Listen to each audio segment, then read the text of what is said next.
So I came here a very long time ago, really long time ago. But I think the music's the same. It goes around, it comes back around again, you know. And it's really interesting. There's a whole new generation out there. And you know, we grew up on the music, and now they're growing up on their music. So it's kind of interesting, you know. Yeah, we already played 3 times together. I want to know, is there anything new coming out? Anything new? There's always new music coming out. There's always new music. You know, I'm doing a new album this year. We reached our 100th release on Metalheads, and we've got a lot of new artists due by Lensman, Rudolph from Prague. So a lot of new artists, a lot of new music, and it's, you know, it never stops. It's always you know, there's an artist called N.O.H.A who's been around a very long time, who's doing an album, which is the last tune that I played. And he's a veteran of the scene, so I'm really interested in the way that, you know, the kind of new dubstep thing and new artists coming through, and you know, halftime music. So it's good because, you know, it's I think drum and bass music is the kind of daddy of the music, if you like. So how do you feel playing with the grandfather? You know what I'm saying? The boy who's been around a long time, around the block. You just know when you play with G what you're gonna get. His sound is different from everybody else's sound. Do you know what I mean? And you always know that you're gonna get something special, which you got tonight. Do you know what I mean? Without a doubt. Do you know what I mean? And it's just beautiful to come over here, you know, to do our thing, represent, you know what I mean, and get a really nice response, you know what I mean, a really beautiful response from the crowd like that. So it's been an amazing night tonight, man, without a doubt. Do you know what I mean? What do you think about the audience tonight? What do you think about these people here? I think it's brilliant. They've got the best hosts to work with. I mean, Gary's been around for, when I just made my first record, I think I met Gary at Paradise Club in Islington, going back 18, 19 years ago. And for me, it's been a very long time to be able to work with him, you know. So it's a bit of an honor for me, really, because he makes me sound good. So talking about the sound, what do you really go for? What's your thing? What's your? Well, I think there's a lot more dance music now. There's a lot more dance music in general, and there's a lot more technology around. But the problem is that there's so much technology that is taking over. It takes over the soul of the music. So, you know, I think the question I always say to people is, why does music from the 70s sound so good? Because it has a lot of soul in it.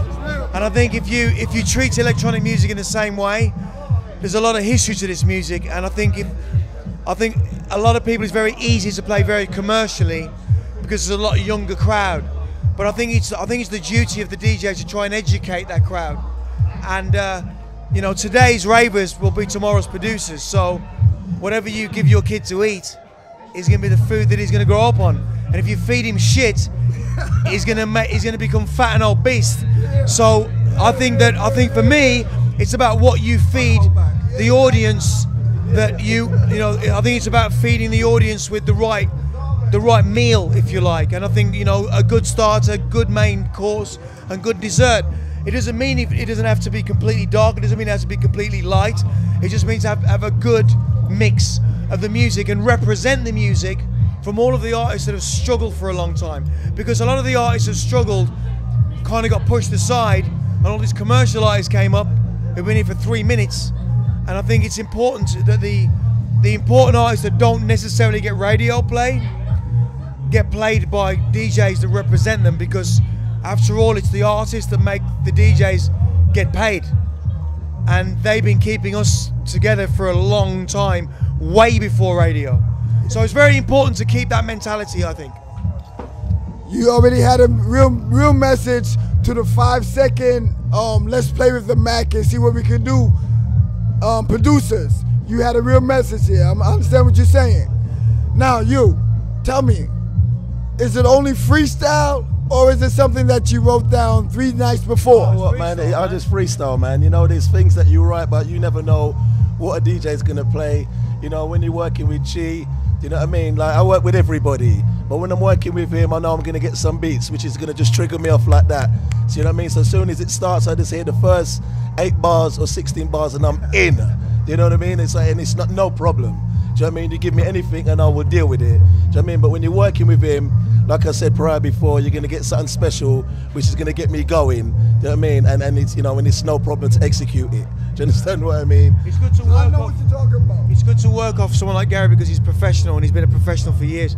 I did a rave with an MC, I'm not going to say who, a couple of months back, a young MC coming up, and he had an iPhone in front of him and he had all of his lyrics. I swear, he had all of his lyrics written out, and I went, what's that? He went, it's my lyrics. And I'm like, you can't, we have the best computer in the world up here, and as an artist, your craft is your game, and you got to write your shit down. And I'm like, so I tried to call Gary and I couldn't get through to him for months.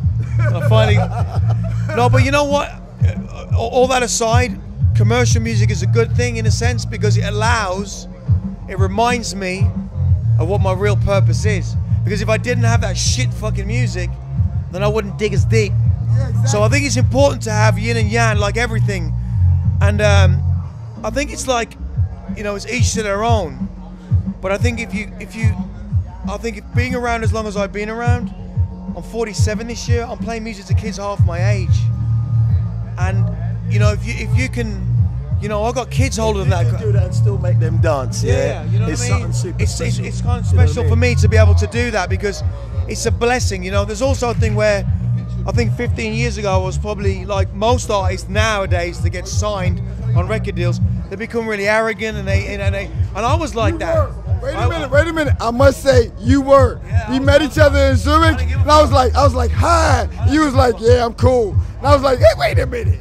No, but I know that's what, you know, I'm protecting something that I believe is the music, and I think when you get older, you realise that you have to let it go because the music's yours and it's everyone's. And I think to a certain degree, if you didn't have that street attitude, then I think it would become diluted even more. So I think it's really important to A, understand what put us here, and B, to gracefully become humble with it and allow the feedback from the audience and to enjoy it. You know, I'm enjoying music from young artists that are really surprising in raw talent, man, like raw guys from all over the world. But wait a minute. You've been doing this for a while. You just said that, right? How can you keep that intensity? How can you keep that power going on for so long? As long as I got sperm in my ball sack, then I guess I'm still gonna have that yang power. As long as I got the ball sack, because the only way you can take me out is if you chop my balls off and I become like a mute. You know, a little bit like Samson and Delilah, but they chopped his hair off. But if you chop my balls off, it's the only way to fucking stop me. Either that or Tourette's. How old are you? I've been doing this thing from 16, from in school. So you know, I think I've done my my homework. How do you keep that intensity? How do you keep that fresh shit coming from your head? You know what I'm talking about? What it is, yeah, it really depends on who you're working with, yeah. And there's a lot of DJs out there who know what they're doing, and there's some DJs out there I kind of just, you know, doing certain things which I can't really get with, yeah. So sometimes you got to really dig deep. Do you know what I mean? Dig really, really deep, and say, right, you know what? I've got to do this. Do you understand what I mean? And you know, this music thing is my love. You understand what I mean? Like I die for this. You know, I breathe for this. You know what I mean? So you know, and I've got this label starting. I've got to say, you know, N.O.H.A Recordings is back. You know what I mean? You know, we've got an EP coming out, Voyager. Wait a minute, hold up. What's the name? You got a new label going on. It's not a new label. The label's been around for a long time. It was sleeping for a little while, but we're back. What's the name? It's N.O.H.A Recordings. You should already know. If you don't know, now you know. You know what I mean? EPs will be out in about 4 weeks. Voyager's the artist. You know what I mean? So look out for it. You know what I mean? Some new tunes. And it's made. Are you guys having a collaboration? Or are you making shit together? You know, metalheads, come on. One day, you know, we'll do something. You know, I'm sure we will. Of course. Yo,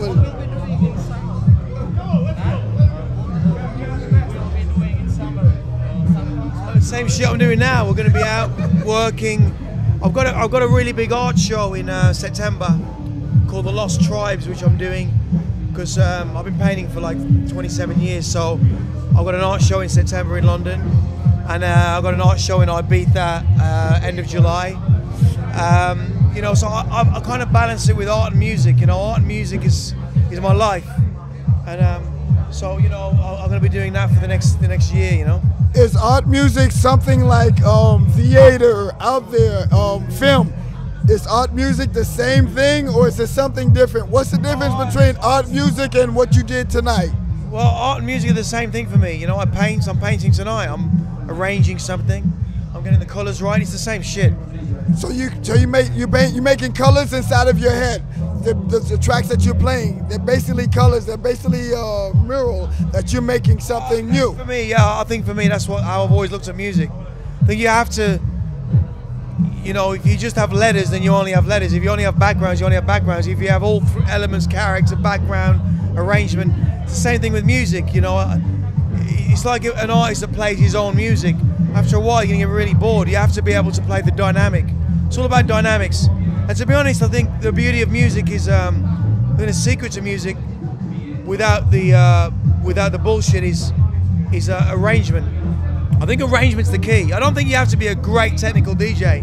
I think you just have to have a great arrangement. If you've got good arrangement and you've got a good selection of music, and you can go through the ages of what we've been very lucky to have these hard drives up here where we've grown up on so much music. All you got to do is to be clear and remember it, you know. And I think that's what's important. I think to be able to do that. What are you thinking about B Complex? Huh? About B Complex. What are you thinking about the music on B Complex? I think it's all right. I mean, I like some of the stuff. I mean, I think really you look at artists, but I think the true measure of an artist is an album. And an album that you can listen to on a Sunday afternoon. It really stands up as a piece of art. You know what I mean? Anyone can make a single record, but I think artists, if you want to test yourself, it's not making 9 tracks, it's making 13. You know what I mean? And I think artist albums are slowly they're kind of fading out a little bit. It's rough in the world for the artist albums. But what I'm asking you now is, they're different kind of artists. The artists that are out there to pump the people, make them move, and there's artists out there to present a certain mood, to make people do certain things. Do you think it's a difference if you can listen to this on a Sunday afternoon and it's totally crazy like a Prodigy or something like that? Do you think that's something wrong or better? Not at all. It just means progress. You know, and I think, you know, you look at Chase and Status, they've got it right. They can play festivals and they can actually make, you know, harder music, deeper music and songwriting. It's all about songwriting. It doesn't really matter. It's like, I think if you take away songwriting aspects, you know, electronic music, if you've got good songwriting like any other form of music, it doesn't matter what the fuck it is. It could be the simplest record in the world, but if it's a good song and it's structure, you can play it anytime you want. I think the difference is that I'd say that 70% of that music, if you take it out of Saturday night and then you listen to it in the cold light of day on a Sunday, if it sounds a bit, it sounded good last night, it don't sound that good today. I think I test music like that. It doesn't mean it has to be fucking ambience. It just means it has to be good fucking solid foundation music. And solid foundation music I might have listened to 15 years ago on a Saturday night, I can listen to it today on a Sunday. Because it means it's lasted that long. That's all it means. It doesn't mean anything else. It doesn't mean it's softer. It doesn't mean it's not as hard. It just means it's good songs that last. Cool, I love this. Something our listeners? Huh? Can you say something our listeners? Yeah, I just want to thank you all for the interview, and it's been great. Slovakia's been a real great thing, and it's a great crowd. And just keep believing in the music, and don't accept anything but good music, you know. And don't cheapen yourselves by, you know, getting second best. You want good music, man. It's all about good music. Thank you. You want to say anything to this public here? I already played tonight. I played tonight. I would just like to say, you know, thank you very much for having us over. Do you know what I mean? Like I said earlier, man, like, I really appreciate it. It's been a beautiful night. I mean, you know, the last few dates that we've been doing this little mini tour, it's been amazing. You know what I mean? It's been some great gigs. Do you know what I mean? And for me, you know, to finish off with this gig here, you know, I can go back to London tomorrow and say, you know what, that was serious, man. I've got That one was more really, thing, really please. serious. One more thing.